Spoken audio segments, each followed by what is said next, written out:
football. Wildcats football. Wildcats football. Wildcats football. Wildcats football. All right, so we're here. It's official. Steve, I hope you're as excited as I am. Officially week 1 of the NFL season. And we're here with week 1 episode of Married with Picks.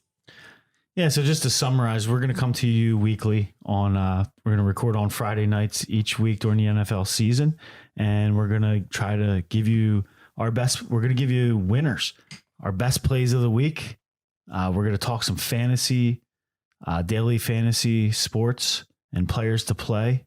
And we're also going to talk some survivor pool. If you're into the survival pool, where you pick one winner with no line and you just try to advance to the next week. And once you pick a team, you cannot use them the next week and beyond. All right, so let's get into the games here. So I guess the probably the most popular game or the most interesting game or the most talked about game is going to be the Tampa Bay Buccaneers, now led by Tom Brady, going into New Orleans to face Drew Brees and the Saints. Yeah, it's the prime time 4:25 game on Sunday. So now I don't necessarily have a strong take on either side, but I definitely think it's going to be an interesting game. I kind of feel like if I had to lean one way or the other, I would have to take the Saints. Really? But you can never discount Tom Brady. Yeah, well, it was very disappointing the way the Saints ended the season last year. A lot of people had them going past the Vikings, but it'd be interesting to see. They've been sitting on that loss all season. They should come out fired up. But with all the changes, like you alluded to with Tampa Bay, Tom Brady's there, Gronkowski's in. I think Mike Evans might be out. He's listed as doubtful or out as of today. But it'll be interesting to see what Leonard Fournette can do, the new acquisition there at running back. So it's not a huge play for me. I would make it a small play. I kind of like Tampa Bay. And really the main reason is right now the line's 3.5. So I love when you're getting the hook. And I look at this game, I see a 3-point game. So either way, depending on who wins, if you're getting 3.5, you'll win if you take Tampa Bay. So I would say small play on Tampa Bay for me. All right. So it opened at 4.5 and it's down to 3.5. Yes. Yep. So, all right. All right, good. You want to? I got a really strong play on the Carolina Raiders game, and I think you have an opinion too. But I'll go into the main pick for me is the Carolina Panthers. I think the trendy pick is the Raiders. A lot of people tend to like the Raiders. Are you calling me trendy? Yeah, well, you are kind of trendy. But the reason why I like Carolina is I think a lot of people are overlooking Teddy Bridgewater coming in. Who can win some games. Yes, last year, filling in for Drew Brees, he went 5-0 with the Saints. So he's proven that he can win. But the main reason I like from a franchise perspective where they're going with Matt Rule as coach. He was the coach at Temple for 4 years before becoming the Baylor head coach for 3. Now he's getting a chance in the NFL, and he's won at every level and every program he's been at. So I really believe in system football or systems that are implemented in organizations. I think Matt Rule will get a winning attitude there. And you have the best running back in the league in Christian McCaffrey. So I think that they're a home dog. It's opened up as a pick, Jaclyn, and it's gone up to 3. The public's bet it up to 3. So clearly the money's on the Las Vegas side of the football game. So I love home dogs. That's a theme that I'll talk about throughout the season and again later in this show. But they're a live dog at home. I like the Carolina Panthers. All right. I do. I'm with the public on this one, Steve. I have to go with the Raiders. I think while Teddy Bridgewater did win his games with the Saints last year, I think the Saints had a really good offensive line. They still do. And I don't know that they have that in Carolina. So I'm not sure that you can expect Bridgewater to come out and win his games right off the bat. So do you like the Raiders, or is that a strong play for you? I wouldn't say it's a strong play, but You're leaning towards the Raiders? If I had to pick it, okay. I would take the Raiders. Good. I think I might have played the Raiders on the card this week, but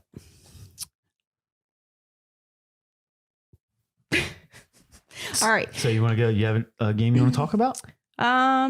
So, I guess this is one game that we both kind of wanted to talk about was the Indianapolis Colts at the Jacksonville Jaguars. Oh yeah, definitely. So that's definitely a play for me. I think it is for you because we've kind of talked before about Jacksonville and our thoughts coming into this season that they're on the tank. So I don't know. That is correct. Yeah, they're playing for draft picks here, right? They got Garner Minshew at quarterback. Indy. Do you know who Indy's quarterback is this year? I do. Do you? I know you know, but a lot of people out there, I think, overlooked this quarterback change too. But Phillip Rivers has left the Los Angeles, not San Diego Chargers, and is now quarterbacking at the end of his career with Indianapolis, who, as you're well aware, Frank Reich is the head coach there. And I think we're both really big fans of Frank Reich and his offensive play calling. He seems to really have a good grasp of running the offense as a former quarterback himself. So I'm looking for big things individually out of Phillip Rivers. Hopefully he can throw the ball a little bit, but with Jacksonville, it's really a play against Jacksonville. Yeah, I agree with you there. I guess Frank Reich kind of got lost last season because last season wasn't that when Andrew Luck just up and retired? Yeah. And he kind of got stuck with Jacoby Brissett for the season. Yeah, so Jacoby Brissett was the quarterback. I mean, they looked like they were coming into the middle of the season. They looked like they were going to make a run, but they ran into some problems with Tennessee. They struggled with Miami. Miami got them towards the middle of the season, a little bit later. But yeah, so now they struggled. Now he has a quarterback he can work with, and we'll see what Phil Rivers has left. Yeah, so that line's -8. Indy is on the road. So that's a big question mark coming into the season is how much does home field advantage really mean in the 2020 COVID season where the majority of these stadiums aren't going to have any fans in there. We saw last night that Kansas City, I think they said they had about 20% occupancy, maybe 25%. So they did make some noise, but it's definitely a far cry from what we're expecting, what we're used to seeing on a football game. Yeah. So here's just a question. When they pump in the crowd noise, do they do it when like the crowd would normally cheer? Like, is that a stupid question? I think they cut it out at a certain point. They have to, and that's what some of these teams do. A lot of these teams do. They're pumping in music, and then as soon as they approach the line, they shut it down, all the PA system. Okay. So yeah, I mean, I think that's probably one of the safest bets, but you know how. So it's definitely a play for you, right? Yes, definitely. Okay. But you know how we agree there. Safest bets in the NFL can go south quickly, but yeah. So I'll tell you, our strongest plays will typically be where we agree. If it's a play for me, it's a play for Jaclyn. We've seen in the past where a lot of those games have an even higher percentage to come in. But there's a lot of times where we just have not that we have different opinions, but our focus is on different games. Right. So I'll throw another game out there. One of my strong plays is the Seattle Seahawks are flying across the country to the Atlanta Falcons. And Seattle opened up as a 1-point favorite on the road. They're currently at a 2.5-point favorite. And this is another game where I'm going to talk about a live dog. So I really like Atlanta in this game. Seattle has tended to struggle in openers. The franchise as a whole, when they've gone on the road to open in season, has only won 8 times. So they struggle on the road in openers, but overall they struggle in openers. If you remember last year, they played the Cincinnati Bengals, who we all know turned out to be 2-14. So horrible team. It took them till week 12 to beat the Jets to get their first win. And in the opener at home, Seattle was losing at some points during the game and ended up winning by only 1 point. So they struggled even at home to open. They're not typically a good home, or they're not typically a good opener. So I'm definitely going to play against Seattle here. Take the points with Atlanta at home. I know that you're big on Todd Gurley. He's transferred over from the Los Angeles Rams, where he's going to now start running back for the Atlanta Falcons. And word out of camp is he's going to touch the ball 15 to 25 times a game. So it's not the Todd Gurley that we were used to seeing last year and a half. They're going to give him the ball and they're going to ride him. So hopefully we can see the Gurley of past. They've made some other adjustments. They got a great tight end in there, Hurst from Baltimore. So I'm excited to see they made some defensive coaching changes where their defense was really their Achilles heel last year. With the injuries to Julio, Calvin Ridley kind of struggling without Julio on the field, getting the coverage. We're looking for Calvin Ridley to take a step up this year. I'm huge on the Falcons to start the season. So yeah, I would agree with you on that pick. I think I always kind of take into account when a West Coast team is traveling to the East Coast for a 1:00 start time. And Seattle does have a tendency to get off to a slow start in the season overall. It seems like it takes them a few games to get going. And then the other thing, you mentioned Todd Gurley. And I guess we're going to find out what Todd Gurley we're going to get this year, whether his knee is a factor or not. But coming from Los Angeles, he does have familiarity with the Seahawks because he would have faced them twice a year. It's almost like a conspiracy theory.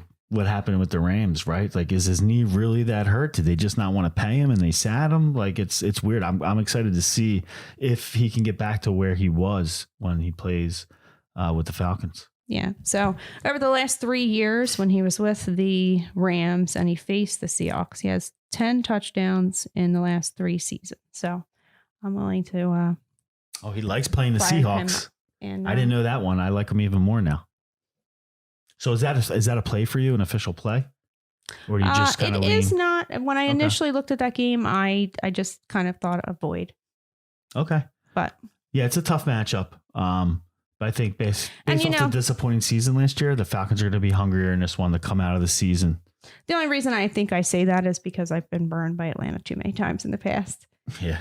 So I think we all have been. An inconsistent team for sure. Yeah. So, and I think Matt Ryan does play better at home on a lot of cases. So he's home in this matchup. Any other games you want to talk about? Let's see. Another game to talk about is the Miami Dolphins going to New England to face the Cam Newton-led Patriots. And I think in this game, I got to take the Dolphins. Looks like that opened at New England favored by 5.5, and it actually is up to New England favored by 6.5. Is that right? Yeah, 6.5. I'm even seeing on BetMGM it up to 7. Wow. I mean, DraftKings is up to 7 as well. So by Sunday, this is Friday night. By Sunday, I wouldn't be surprised to see it 7.5 across the board. It seems like the kumbaya stories of Cam Newton leading the offense and being leading the offense and becoming team captain up in New England seems to be swaying the public. Now, do you think that if people are giving Cam Newton that much credit? Because I don't. Well, I think it's interesting. I think this is very interesting game. Like it piques my interest because I'm huge on Miami this year. And when I look at this game, I'm starting to feel tentative. Like I shouldn't come out firing on Miami. And I should just kind of wait to see what it looks like on the field. But I really want to make this one of my strong plays. I want to see Cam do well in New England, but I don't think it's going to happen right off the gate. Like he's going to have to get acclimated. I think Belichick's going to have to get used to, what he can and can't do with Cam. Because if they in the offense they try to expose him too much and get him running around, I know he's excited. He's got a running quarterback as opposed to the stick Tom Brady, the stick in the mud Tom Brady. Do you think what do you really think Belichick is thinking? Like, do you think I think it's all PR. To be honest with you, I think it's no matter what Cam looks like, and Cam's good, right? But I think no matter what Cam would look like, Belichick would praise Cam Newton because anything opposite of that is almost like a win for Tom Brady in the Tom Brady versus Belichick, who's better, who deserves more credit. So I think everything is calculated with Belichick. So I don't know what to think, honestly. I have my conspiracy theories. I don't want to overthink it. Clearly, Brady's out of there. Their defense is still pretty strong. You have Edelman there. You got, the trio of running backs. Pretty much. Yeah, they got Burkhead, they got James White, they got Sony Michel, but can you trust any of them? Who? I don't know. I don't think that Miami's got a lot of young talent, let's not forget. They have a lot of talent. I don't think that, unless their plan is for Cam to run a lot, like Cam is basically in the same position that Brady was in last year. He has no weapons to throw to other than Edelman. And he's not as good of a quarterback. Right. And he doesn't have that chemistry with Edelman. So I just don't see how they can be successful. Like if Tom Brady couldn't do it with them last year, how's Cam Newton going to do it this year? Well, I think that's the main point, right? If we're looking specifically at this matchup, the Tom Brady-led New England Patriots of 2019 struggled mightily with the Miami Dolphins, right? Well, in the second matchup. Yeah. Right. Yeah. Well, that was the one game they had Antonio Brown too when they played down in Miami. Yeah, but that's a whole different offense, right? Yeah. So I mean, I'm just surprised that line has actually gone up. But yeah, I mean that's definitely one of my best bets. If I had to play, and actually, I wouldn't take New England. Works to our advantage if the line goes up. Yeah, exactly. I mean, I'm not. I guess I am. I mean, I think Miami wins outright. I do.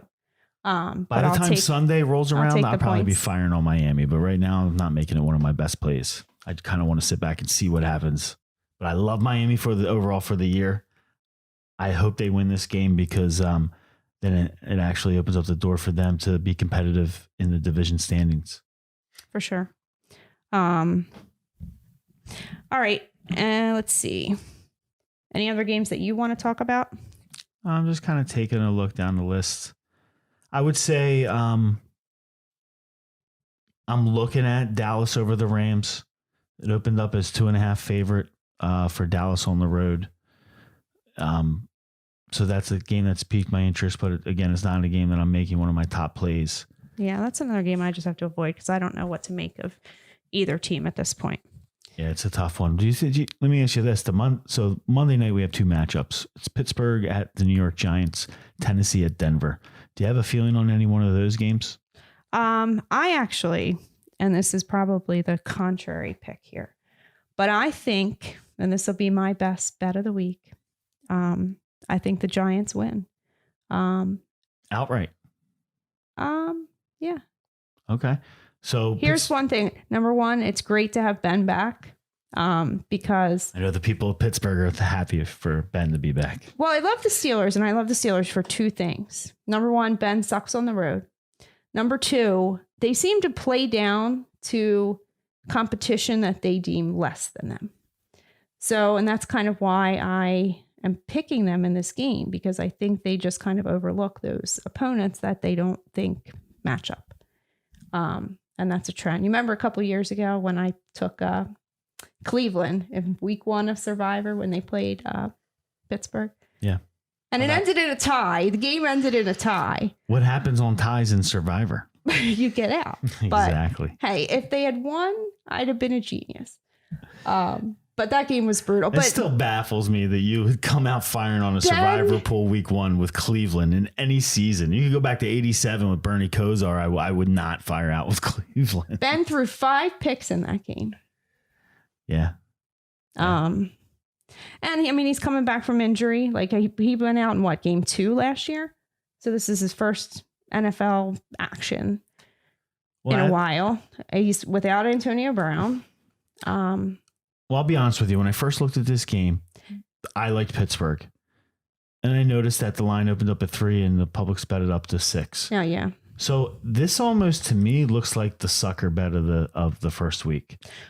You know, a lot of people are going to be on Pittsburgh. A lot of people know Ben's coming back, that they're going to be better. Everybody's high on their defense. Well, I think this fantasy rankings for defenses, Pittsburgh's number 1. I feel like every first week of the NFL season, there's that one game that you look at and you think there's no way that team loses, and they lose. I remember getting out of Survivor a couple of years ago, week 1 on the Saints in one of those games. There's no way the Saints lose that game. So that could be the game for sure. Yeah, that's interesting. There's, I think. All right. So after a little technical difficulties there, we're back here. But I think the camera actually cut off at the perfect time because we were just finishing up with the games that we wanted to go through. So just to recap, my best plays of the week are going to be Miami, Indianapolis, and the New York Giants. My best plays are the Carolina Panthers over the Las Vegas Raiders, the Falcons over the Seahawks, and I too like Jacksonville to lose and not cover the 8 points against Indianapolis. Okay. All right. So let's talk a little DFS. So Steve, I don't know if you have much input on this, but as far as quarterback, I don't really have a strong take, but I will say that I think the Tampa Bay New Orleans game, both teams have really good run defenses. So I think it's going to be a lot of passing. So I might play a little of both Brady and Breeze. But the other games, I don't really have any strong takes. Running back, I do like, we talked about Gurley earlier. Seattle can be run on. So I do like that play. And we'll see how the season in Atlanta goes for Gurley. Jacobs, I think, is an interesting play because Carolina can get run on. And two interesting ones, and maybe you have something to say about this, Steve, with the Eagles. I like the running back, but who is the running back? Right now, it looks like Miles Sanders, and all indication is he's healthy enough to play, but they have not cleared him yet or named him the starter. So if he doesn't play, it's going to be Boston Scott. Well, I love it. If he doesn't play, I love it because I'll play Boston Scott all day. But if he does play, do you think that he's going to be limited? Like, are they going to put him on like a pitch count? I think if he can play, he's going to touch the ball the most. Because they're not going to risk him. Boston Scott's proven that he can fill in and he's a viable backup, even though he's of smaller stature. He had a successful end of the campaign last year. I think, honestly, I'll add in here. I think the fantasy matchup that you want to go after here is Deshaun Jackson is healthy. Well, I will say this in our fantasy league, our season-long league, me and Steve are head to head this week, and I am going to fire up D-Jax against you. I would. I got him in other leagues, and I think at least as long as Deshaun Jackson is healthy, you have to look at the chemistry that was displayed between him and Carson Wentz before he got hurt last year. In the one game he played last year. Yeah, and who was that against? The Washington, whatever they're called now. Was it the Redskins? It was. Okay, I'm thinking of when he was with the Dolphins and they came to Philly. He had a big game. Tampa Bay. That was Tampa Bay. Okay. And then the other one that I like a lot, and it's another problematic one, is the Colts. I mean, if you think they're going to beat Jacksonville handily, then the running back in that matchup would be a good play. But who is the running back? Because I guess Marlon Mack is technically the starter, but they have that Jonathan Taylor that they drafted this year. Jonathan Taylor is the higher ranked player. If you look at the daily rankings for season long, I think he is going to get the ball, but I like Mac. I like what he's done in the past. I guess you're right. I see them shuffling, and I think Frank Reich will shuffle the running backs around, and we'll probably get no more than a 70-30 split of carries, probably less. Yeah, so unfortunately, I don't know if you can play it because you don't know which one it's going to be, but it's probably going to be one of them. Wide receiver, we talked about Deshaun Jackson, and he did play in Washington, right? So a little bit of a revenge narrative. That's always a good thing in fantasy. And Stephon Diggs moved over to the Bills this year.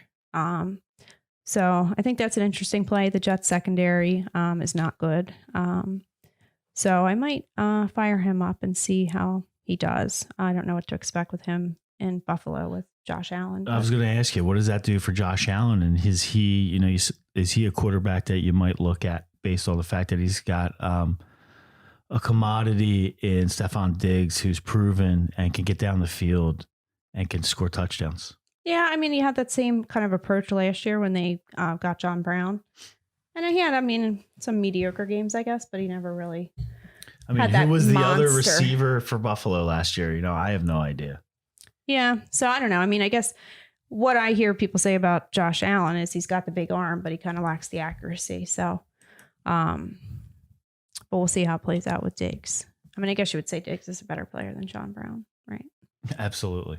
And then, but you got to remember, he's going to get the lion's share of attention. So he's going to draw doubles, so Brown's going to get that off coverage open looks. And if Allen can read the defense, he should have a big season too, because Diggs is going to draw again majority of the coverage. And And I definitely like Michael Thomas, who I'm also going to play against you this week in our season long. Because I think like I said, both Tampa Bay and New Orleans have good run defenses. So I think it's going to be a lot of passing. And obviously, Michael Thomas is the number one target there. Here's my question. Out of the 17 podcasts we're going to do this season, will there be one where you don't mention Michael Thomas as a player for you? Yeah, sure. Okay. There will be. I know you're high on Michael Thomas, as you should be, and everybody else should be. So I'm just curious, because I would try to start him pretty much every week if I was playing DFS. Yeah. Well, I mean, the difference is like salary. So, you can't always do that. And then another player I like is DJ Metcalf with the Seattle Seahawks. And I think that's kind of a narrative thing, which fits into what you were saying earlier. If you see Atlanta winning and possibly going up early, then Russell Wilson's going to have to throw it a lot to try to catch the game up. So I think he could be a good play. And DeAndre Hopkins is another higher dollar guy, but I might put him in a few lineups because San Fran has Richard Sherman, but he stays on one side of the field. So he's going to be on the opposite side of the field from DeAndre Hopkins. So if I green light one player this week, it is DeAndre Hopkins.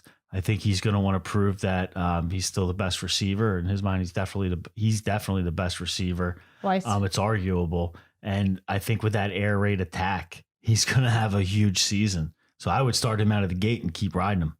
Well, I saw he posted on Twitter last night during the Houston game. He just posted the word grateful. So he's glad to get out of there, huh? Yeah. So can I ask you about one player? If we go back to the Saints matchup, and obviously you like Michael Thomas, but one player that nobody's really talking about in my mind, I tried to scoop up in all my leagues when I was drafting for the season long fantasy, is Emmanuel Sanders. I've always been high on Emmanuel Sanders when he was in Denver. I think that he was a good 1-2 punch with Samuel in San Francisco last year, but he moved over to the Saints. So with the coverage that Thomas is going to get, would you consider starting Emmanuel Sanders? And is he somebody on your radar overall this year? No. Okay. I just think, he went to San Fran, and San Fran doesn't really have any receivers. They have Kittle. He's a tight end. Like, who else do they have at receiver? Deebo Samuel. Broke out last year on the when scene. He's on the field, but he, he's injured coming into the season this year, but last year I think. But they picked him up and they traded him away. So what does that tell you? Tells you he's a salary cap casualty to me. You give a 1-year deal here. I don't think it was anything based off his performance. I don't know. So let's keep a look on that one, because I'm big on him this season. I think Emmanuel Sanders is going to put some stats. Yeah, I don't agree, but he's getting a little long in the tooth, though. He's getting old. But I think last year when I was watching, it didn't look like he lost a step at all from his heyday in Denver. And you said with Mike Evans earlier, you said he's doubtful. Is that? That's what I'd heard. Because I know he was hurt, I guess, at practice one day, but I don't know if it's been determined that he's not going to play or what, but he should see Marshawn Lattimore regardless. So I don't think it's a big, good matchup for him, but I would like to see him in the game, because that'll pull Lattimore over to him and open up the other options. I'd be tempted to go with Chris Godwin if Evans is in, but if Evans is out, then... All right. So the update is he returned to the practice field today in Tampa. And that Arians is saying he's a game time decision. But if he was on the field, he's playing. I heard something on the radio today. He was catching passes in a stationary position. Yeah, they're just protecting the injury. That doesn't seem promising, though. Oh, they're just being protective. Why don't you just let him sit out if he's just going to stand there? But okay. Anyway, moving on. Last position we'll talk about is tight end. And I am... gonna go with a little Gronk, of course. First game on the field with Tom Brady in Tampa. And then last year, kind of the play was the tight end against Arizona. So although I heard on the radio today that they might postpone that game because of poor air quality. I don't know. It could be the fires. Oh, okay. There's raging fires out in the West Coast right now. So there That's might have probably been what it is. a situation like that last year too, where they talked about that. So I guess we'll see how that plays out. Can I ask you a question about Gronk? So, we're talking about all these weapons that Tampa Bay has brought in and some of the weapons that they had there already. Why would you single out Gronk as someone who to play for fantasy that would score points versus, Mike Evans, Galloway? They have the running back situation. Well, but even when you look at the tight end, you have Gronk, right? But you also have O.J. Howard there. Well, you have Cam Brate too. So, but I would take Cam Brate over O.J. Howard. I think O.J. Howard's more of a blocker. So why do you like or Gronk they just don't like him there, but over the other options? Because of Tom Brady, because of the relationship, the familiarity, and San Fran is weak at defending the tight end. So do you think he's going to lean on together. what he's familiar with Gronk, especially out of the beginning in his first game with Tampa Bay? I'm definitely putting some money on that bet that Tom Brady's first touchdown pass is to Gronk. Nice. I like it. Will do. And then one other thing I did, and I talked about like in the tight end in Indy, because of Phillip Rivers kind of having that connection with tight ends in the past. And I saw today that Trey Burton is out on injured reserve.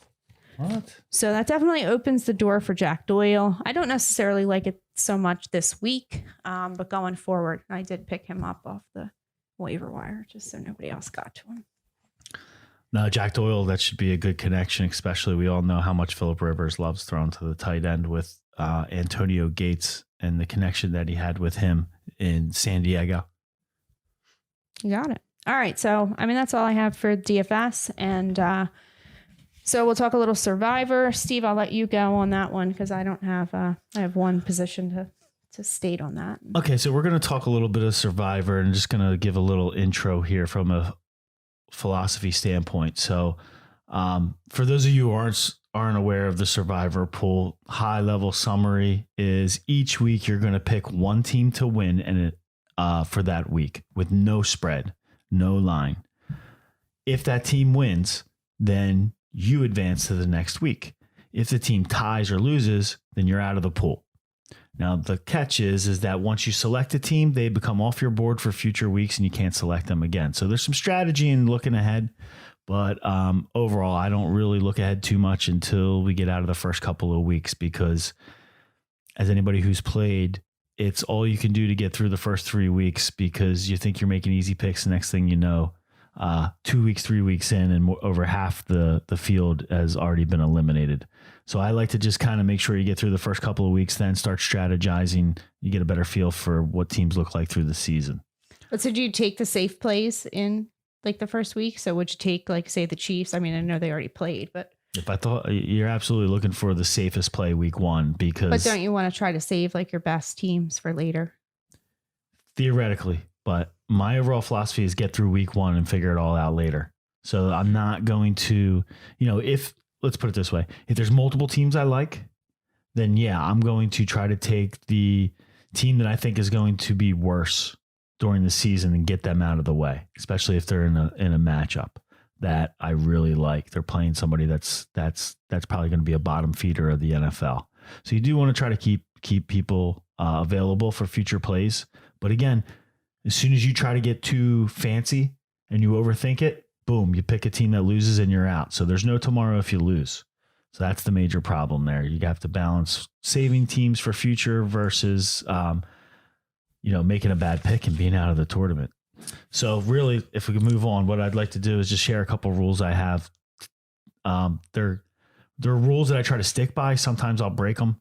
But we'll get in for the number one rule for me in Survivor Pool is do not pick divisional games. They're tough enough to pick with the line.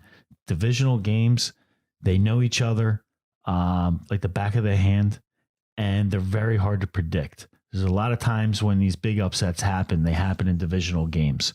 So I'm not saying I refuse to take a divisional game, but there has to be a reason why, and I have to really believe in my head that it's a lock and there's not other options that I'm comfortable with. So as pretty much a rule, I try to stay away from division games. More of a guideline is, and this is pretty much common knowledge, is try to take home teams over road teams, right? But there's a lot of times where you look at road teams coming into a hostile environment where they have a big spread and that's where you could get caught. That's a lot of times where that big upset happens, that knocks out 3/4 of your pool, happens with the big favorite on the road. So you have to be careful there too.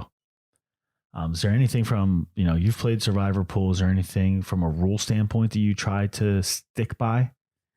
Well, I always try to save the better teams for later in the year when your choices get limited, because every team you pick, you can't use again. Yeah, it's a great philosophy. But I also, we talked earlier about how I took Cleveland week 1 a couple years ago. I kind of feel there's some advantage to being a little contrarian, because, taking some of those lesser teams, then they're not going to be the teams that you're stuck with if you're still around later. But obviously it's a risk because. Well, I'll be honest with you. The other thing is I like to play multiple picks in the pool, right? So then I can, if I'm playing 2 picks, if I'm playing 3 picks, I won't play any more than 3, but I can get risky with one, and I try to diversify. That's the other rule too, is if you have multiple picks, diversify your picks. Even if you think the game's a layup, if you have other options, unless you're up against your back's up against the wall and you have to pick the same team, by rule, split them up. So to diversify your risk, when you get lumped over the head with a loss, at least it's only on one game and you're not out of the pool. So I try to diversify my picks across the board, especially early in the season.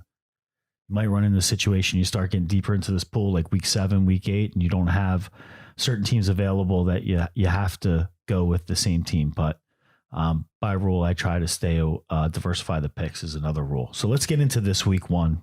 We took a look at this, and I do have some picks. One of the things I try to do, we just talked about it, that one pick that knocks 3/4 of the pool out, right? We'll say 3/4 of the pool, but you know what I'm saying. The majority of the pool, they all look like the game looks like a layup. Everybody jumps on it, and that's the game that loses. So as I've played through the years, I try to identify that game. If I knew going in that everybody was on one team, I'd absolutely not pick that team because I would figure that team would lose. That's how you win these things. But do you take the opposite team or you just pick a different? No, I stay away. There's no reason to be Superman, right? Go find another game, and then cheer against the team that everybody has, right? Okay. But you don't have to put yourself in a do or die situation where, okay, I'm identifying that and now I'm going to go opposite of everybody. Yeah. So I have to say, when I looked this over, I didn't feel like, that's a strong pick. That's a strong pick. That's a strong pick. I feel like this year there was a lot of changes with teams this year, more so than I feel in previous years. So I think there's a lot of teams that we're going to have to learn what they're going to be as the season goes on. So I'll tell you, I think it's tough. It's tougher week 1 than normal. Oh, absolutely. It's a difficult week, for sure. And we still have really 2 days to lock this pick in. But, what I try to do and what I'll start with is trying to identify that team that everybody could jump on and it will lose. Right. So I try to look at, the percentages as much as I can of where people are picking, and taking a look at that. I see, there's 90% of fans are on San Francisco over Arizona, right? San Francisco. Yeah, I think that's a dangerous one because exactly. So we're going over dangerous picks here that, I would probably stay away from. Last year they played twice and they were pretty close, both matchups. And now you got Hopkins, right? So now I guess San Fran did win both, but they were close games. Yeah. I think they played inside the line as well. Definitely. So Kittle had big games, but I think pretty much everybody else didn't do much. So I would say San Francisco, be careful. Just be weary. I'm not saying they're going to lose. I'm just saying be weary of that could be the trap game. And that's a division, right? That's a divisional matchup. So it's a double whammy. Taking a look down here and really just trying to identify teams where the public's leaning heavily on one side. What about Baltimore? Is the public leaning? Baltimore's on the list. So I have 4 games. Baltimore's definitely on the list. Public's it's probably the highest one. It's 94% to 6% right now. I would think a lot of people would try to save Baltimore. But that's another division matchup. And that's week 1 last year. The Ravens lost to the Browns. Exactly. So they lost the same game. But that might deter people. They lost the same game. Both games, I believe they played tight with Cleveland last year. So do you think Cleveland can even hold Baltimore's jock? No, not through 16 games. But when they head-to-head matchup, this is a perfect example of not knowing what to expect when division matchups happen. So I would stay away from Baltimore. Exactly. They're going to be a good team and have a lot of wins this year. Let's not use them week 1 and risk with this matchup in the division with Cleveland. So 2 other picks I just had. I was kind of shocked. I saw 3/4 of the fans are on the Saints over Tampa. I wouldn't touch that with a 10-foot pole either way, really, in the survivor pool. And then the one other game I would pull out, and Cincy we talked about earlier in the podcast, going 2-14 last year. 3/4 of the public are on the Chargers, and Chargers have Taylor at quarterback, so new quarterback. They do have Eckler at running back, but I just think I'm not that confident in the Chargers out of the gate. Oh, I wouldn't touch that with a 10-foot pole. Oh, yeah. You got Mixon, right? You got Joe Burrows coming to quarterback at Cincy, so they're going to be a better team. Now, I expect Burrows to struggle when he's playing against good defenses, and Chargers have a good defense. So if I had to bet, absolutely, I would take the Chargers. But again, we're just identifying teams that could be upset, where a lot of your people playing in your survivor pool could get knocked out. So I wouldn't touch the Chargers. Baltimore wouldn't touch the Saints or San Francisco. Those are the ones that, again, they could win. I'm not saying they're going to lose, but they could be the trap games. So let's take a look at some of the games that I was looking at selecting. So I haven't personally locked in, but the game that I'm feeling most confident about is Indy against Jacksonville. Now, that defeats my number one rule, which is don't pick division games, right? But this is where I would consider taking a division matchup if there's some underlying factor that makes me believe that it's pretty much a lock. Now, nothing's a lock, right? But 99% sure Indy's going to win this game because Jacksonville's on the tank. They don't really want to win. They're trying to play for draft pick and they're rebuilding. They've traded a lot of their good talent away. So even though this might play tight because it's a division game, it might be a little closer than people think. I think Indy gets the win, and that's probably where I'm leaning towards making my selection. I think Buffalo looks like a good pick. I'm really just as negative on the Jets this year, but that's a division game, and I will not touch that game, even though I kind of lean towards Buffalo. The other game, I know you said you didn't know really what was going to happen, but I am leaning towards Dallas and the Rams. I think Dallas is ready to go. They're going to come out of the season fired up. And what I'm looking at the Rams is that against really good defenses, and Dallas should have a good defense this year. Their secondary is a little suspect. But I think that Jared Goff's going to struggle against really good up front 4 teams, and Dallas has a really good defensive line. If they get pressure on them, it's going to be trouble. Yeah, we saw that last year in the playoffs, right? We couldn't do anything. They don't have a running back to fall back on, really. So yeah, exactly. So I could consider Dallas. Looks like 60% of the public's on Dallas, 40% on the Rams, but that could be an easy win that you kind of sneak in there. But right now I'm leaning towards Indy being the pick. One thing we're going to keep an eye on, again, going back to the Jacksonville tank, is another philosophy, and this is pick the team like a Cincinnati last year that you think is going to lose a ton of games and just bet against them each week. So Jacksonville could be that team that you just identify, take a look and see who they're playing, and is that a matchup you want to hold on, that you want to hold that team for future weeks based off the strategy? If not, just keep going against Jacksonville. We'll see how that plays out. So again, I play multiple picks. I might just take one play and go against Jacksonville where I can every week. Yeah, so I've already locked in my pick, and I took Indy, and that was, you kind of stole my thunder there because that was going to be my approach. Okay, well, we're on the same, but same until page, so definitely take Indy this week. Until Jacksonville, plays the Bengals or something, and then I'm a little nervous. But yeah, so we should, just to give credibility, I did win my survivor pool last year. So I do feel like I know what I'm doing, but again, as soon as you get cocky and think that you're just rolling, that's when that out of nowhere upset comes and you're out sitting on the bench and you're just watching everybody else compete for the money. All right. Well, I guess that'll do it for us for week 1. Yeah, I don't think it was that bad. I mean, we'll take a look back and see if we want to change anything from a format perspective, but I thought it was good. Well, they didn't see the half an hour before we... Well, we had to work out some kinks.